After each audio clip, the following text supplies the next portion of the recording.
സുഹൃത്തുക്കളെ, മാൾട്ടയിൽ ഇപ്പോൾ പണിതുകൊണ്ട് വരുന്ന വോഗോ എന്ന ഹോട്ടലിൻ്റെ മട്ടുപ്പാവിലെയാണ് കേട്ടോ.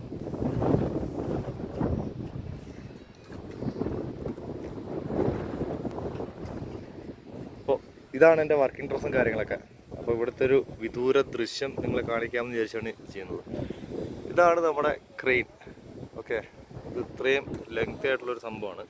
ഇതിന് താഴെ ഭാഗത്തുണ്ട് ഈ റോഡ് പോകുന്നുണ്ടോ വാഹനങ്ങൾ.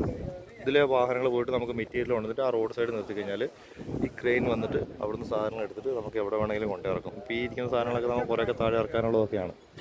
അപ്പോൾ അത്ര ഐറ്റംസൊക്കെ നമ്മൾ കൊണ്ടിറക്കുന്നത് ഇവിടെയാണ്. അപ്പോൾ ഇവിടെ നിന്ന് കഴിഞ്ഞാൽ ഏകദേശം ഹോട്ടലിൻ്റെയൊക്കെ മേൽഭാഗം നമുക്ക് കാണാം. എല്ലാ ഹോട്ടലുകളും സ്വിമ്മിംഗ് പൂളൊക്കെ ഉണ്ട്. അങ്ങനെ കാണുന്നൊരു സ്വിമ്മിംഗ് പൂളാണ്. അതുപോലെ നമ്മുടെ ഹോട്ടലിൻ്റെ ഈ പണിതുകൊണ്ടിരിക്കുന്ന ഹോട്ടലിൻ്റെ സ്വിമ്മിംഗ് പൂൾ ഈ ഭാഗത്തൊക്കെയാണ് വരുന്നത്. ഇവിടെ ആൾക്കാർക്ക് ഇരിക്കാനും റിലാക്സ് ചെയ്യാനൊക്കെ ആയിട്ട്. ഇത് ഇവിടുത്തെ വളരെ പ്രശസ്തമായ ഇൻ്റർ കോണ്ടിനെൻ്റൽ എന്ന് പറഞ്ഞൊരു ബിൽഡിംഗ്, ഒരു ഹോട്ടലാണ് കേട്ടോ ഈ കാണുന്നത്. ഇവിടെ നോക്കുമ്പോൾ തന്നെ തളർന്ന പോലെ ഉണ്ടല്ലേ. അവരുടെ അതിമനോഹരമായൊരു സ്വിമ്മിംഗ് പൂൾ കണ്ടോ. ഈ ഒരു എൻ്റെ ലെഫ്റ്റ് സൈഡിൽ നല്ല ആഴം കൂടുതലും ഈ സൈഡിൽ ആഴം കുറവാണ്. ആൾക്കാർ ഒരുപാട് പേര് ഇപ്പോൾ ഇവിടെ വന്ന് ഇരിക്കാനൊക്കെ തുടങ്ങും. ഇവിടെ ഇപ്പോൾ സമയം 9 മണിയാവുന്നു. ഓക്കെ, ഇതിൻ്റെ അതിമനോഹരമായൊരു ദൃശ്യമാണിത്. അതിനോട് ചേർന്ന് ഇതിൻ്റെ തൊട്ട് പുറകിൽ കാണുന്നതാണ് ഈ ബിൽഡിങ്ങിന് പേര് മെർക്കുറി ടവർ. മാൾട്ടയിലെ ഏറ്റവും വലിയ ടവറാണത്. മെർക്കുറി ടവർ എന്ന് പറഞ്ഞാൽ ഏറ്റവും വലിയ ടവറാണ്. ബുർജ് ഖലീഫയുടെ അത്രയൊന്നും ഇല്ലെങ്കിൽ പോലും അതിൻ്റെ ഒരു ഇതാണത്.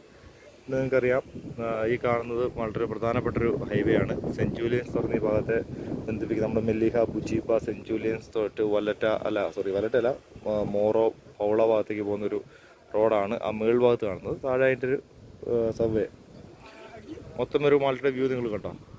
നമുക്കിനി ഇവിടുത്തെ പ്രധാനപ്പെട്ട ഹോട്ടലുകളൊന്ന് പരിചയപ്പെടാം. ഈ കുറേ മഴവില്ല് പോലെ നമ്മുടെ ജനലുകൾ വെച്ച ഹോട്ടലില്ലേ, ഇതാണ് ഇവിടുത്തെ ഫേമസ് ഹോളിഡേ ഇൻ ഹോട്ടൽ. അതിന് തൊട്ട് പുറകെ ബ്ലാക്കിൽ കാണുന്നതാണ് ഹ്യൂഗോ ഹോട്ടൽ. ഈ ഊട്ടി എന്തോ ബെൻറ്റ്ലി അങ്ങനെ എന്തോ ഒരു പേരുള്ള ഹോട്ടലാണ്. പുറകിൽ അതിമനോഹരമായ കടൽ. മാൾട്ട പിന്നെ മൊത്തം കടലാണല്ലോ എങ്ങോട്ട് തിരിഞ്ഞാലും. അപ്പോൾ ഈ ബിൽഡിങ്ങിൽ നിന്ന് തന്നെ എനിക്കൊരു 360 വ്യൂ എടുത്ത് നോക്കി കഴിഞ്ഞാൽ ഒരുപാട് കടൽ കാണാം കേട്ടോ. അപ്പോൾ ഇത്രയും ഹൈറ്റിലാണ് ഞാൻ നിൽക്കുന്നത്. ഇത് ഈ സ്കഫോൾഡിങ് ഇട്ടേക്കുന്നുണ്ട്, ഈ തട്ട് ഇത് നിന്നിട്ട് ഇതൊക്കെ പണിയാൻ വേണ്ടിയാണ് ഇങ്ങനെ ഇട്ടേക്കുന്നത് കേട്ടോ. പിന്നെ ഈ ക്രെയിനിനെ കുറിച്ച് പറയുകയാണെങ്കിൽ എനിക്ക് തോന്നുന്നു 5 ടൺ വരെ ലിഫ്റ്റ് ചെയ്യാൻ പറ്റുന്ന ഒരു ക്രെയിനാണിത്. ഇതിൻ്റെ മുകളിൽ കണ്ടോ, ആ ക്യാബിനകത്ത് ആരുമില്ല. പക്ഷേ ഈ സാധനം വർക്ക് ചെയ്യുന്നുണ്ട്. പുതിയ ടെക്നോളജി അനുസരിച്ച് ഇത് വർക്ക് ചെയ്യാൻ വേണ്ടി ആൾക്കാർ ക്യാബിന് വരെ കയറണമെന്നില്ല. പകരം കാണിച്ചു തരാം വേണ്ടി ഇതുണ്ടോ, ഇതുപോലെ ഇവിടെ ഇരുന്ന് ഒരു മൊബൈൽ നോക്കിക്കൊണ്ട് ചുമ്മാ നമ്മളെ മൊബൈലിൽ ഗെയിം കളിക്കുന്ന പോലെ അങ്ങോട്ടും ഇങ്ങോട്ടും ആക്കിയാൽ മതി.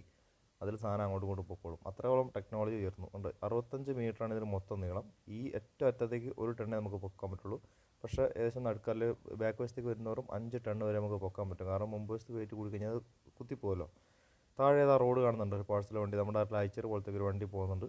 ഈ ഹൂഗോ ഹോട്ടലിൻ്റെയും അതിനിപ്പുറത്തുള്ള ഈ ഹോട്ടലിൻ്റെ ഇടയിൽ കൂടിയാണ് നമ്മുടെ മെയിൻ പബ്ബും കാര്യങ്ങളൊക്കെ ആയിട്ട് വരുന്നത്. ഓക്കെ, അപ്പോൾ അതൊക്കെയാണ് ഇന്നത്തെ ഒരു വീഡിയോ. ഉണ്ട് ഇത്ര ഹൈറ്റിലാണ് ഞാനുള്ളത്. ഒരു 360 വ്യൂ ഉണ്ട്. നമുക്ക് സത്യം പറഞ്ഞാൽ തളർന്ന പോലെയൊക്കെ ഉണ്ട് കേട്ടോ. എന്തായാലും കൊള്ളാം.